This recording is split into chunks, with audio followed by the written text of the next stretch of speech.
Alors souvent, on me demande, mais où sont les meilleures formations? Dans quel pays? Parce que j'ai la chance d'avoir effectivement des formateurs et ce qu'on appelle des instructional designers, des ingénieurs pédagogiques dans beaucoup de pays. Euh, Souvent, il n'y a pas une réponse unique à cette question. Mais je vais quand même prendre un risque avec vous. C'est de dire, euh, les Brésiliens, ce sont les plus créatifs. C'est ceux qui vont développer le plus de créativité, que ce soit en présentiel ou en digital. Alors des fois un peu trop, des fois ils cherchent à vouloir être trop créatifs, mais c'est vrai qu'ils apportent une vraie fraîcheur dans l'action de formation.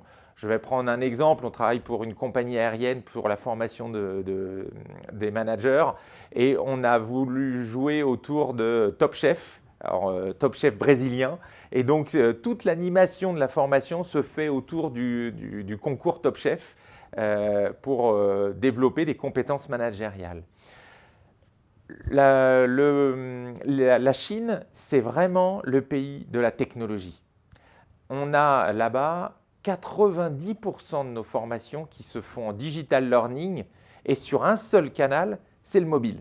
Donc ce sont les champions de l'utilisation du mobile. Ils ont une application là-bas qui s'appelle WeChat, qui est un réseau social. En gros, c'est le tout en un. C'est du Facebook, du PayPal, du Twitter, du Instagram, etc. C'est le tout en un. Et ils utilisent ça quotidiennement. Donc ce sont des milliards de personnes. Cet outil, ce réseau social est tellement intégré que nous, on s'est dit, il faut passer la formation à travers ce réseau social. Donc on fait ce qu'on appelle du WeChat Learning au travers d'une plateforme de mobile learning. Donc c'est les champions de la techno. Les États-Unis, pas de débat, ce sont les champions des project management, de la gestion de projet. Et ils savent déployer. J'ai envie de dire, heureusement ou malheureusement, ça dépend des situations, mais quand ils déploient des armées dans le monde, ils savent très bien le faire. Et bien pourquoi? Parce qu'ils ont un mindset de gestion de projet. Et puis les petits derniers, ce sont les Français. Alors pas les derniers au classement, bien au contraire, ils sont pour moi au top du classement. Pourquoi? Ce sont les meilleurs ingénieurs pédagogiques.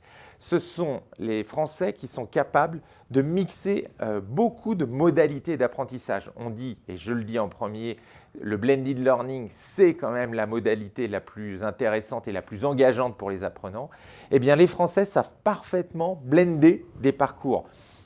En amont, faire un peu d'e-learning ou une vidéo, pendant l'action de formation, en salle de formation, on n'est pas du tout sur des techniques descendantes, beaucoup d'animation, beaucoup d'interactivité. Et puis en aval, les méthodes d'assessment, d'évaluation des compétences. Donc les Français, ce sont les architectes de tout ça. Et donc pour faire une bonne formation, il faut un peu tout le monde. Donc c'est pour ça qu'un des gros avantages que l'on a au sein de Learning Tribes et qui est plébiscité par nos plus grands clients, c'est vraiment de pouvoir accompagner nos clients sur l'ensemble des modalités d'apprentissage.